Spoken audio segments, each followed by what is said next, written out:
On a vu qu'Arnaud Montebourg s'est cassé les dents chez PSA, s'est cassé les dents sur les hauts fourneaux. Est-ce que vous pensez qu'il peut faire quelque chose pour vous? Bah écoutez, très clairement, nous sommes convaincus qu'il peut faire quelque chose pour nous. D'abord parce qu'il l'a dit.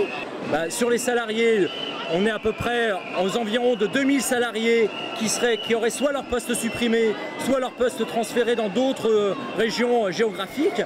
S'il se casse les dents sur Sanofi, ça voudra dire que quelque part, toute entreprise, même si elle fait d'énormes profits, même si elle travaille sur des secteurs essentiels comme celui de la santé, peut restructurer, ce qui serait vraiment un feu vert qui serait donné à l'ensemble du MENEF pour accentuer les plans de restructuration.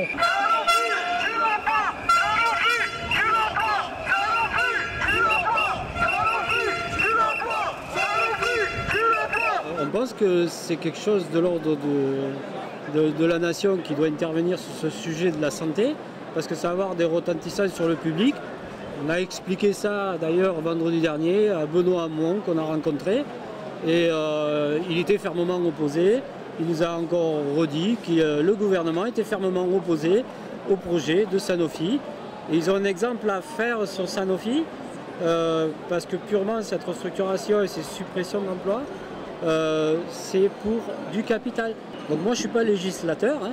À eux de faire les lois qui sont les plus appropriées, mais on ne peut pas laisser dilapider le capital national, surtout que je rappelle que Sanofi a été créé avec des fonds publics.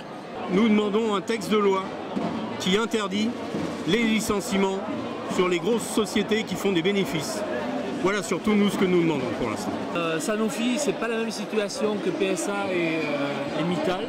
C'est quand même une société qui fait près de 9 milliards de résultats, de bénéfices avec 33 milliards de chiffre d'affaires. Donc on n'est pas dans la même situation, c'est pas une société qui a des difficultés, on compte sur le gouvernement pour les faire réfléchir. Monsieur Vidareur, qui est notre directeur général, a promis aux actionnaires de faire passer la redistribution des résultats de 35% à 50%. Voilà la véritable raison. Arnaud Montebourg en juillet nous a dit que ce plan était abusif. C'est cet Arnaud Montebourg-là qu'on veut encore entendre. Il nous dit qu'il a réussi à faire tomber le nombre d'emplois supprimés à 900.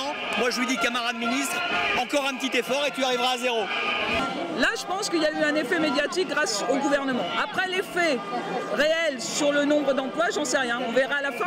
Comme on dit, hein, c'est à la fin des matchs qu'on voit combien il y en a qui sont à terre et combien qui sont encore debout. Et j'espère que celui-là, ce combat, on va le gagner sur le retrait du plan social là, de chez Sanofi.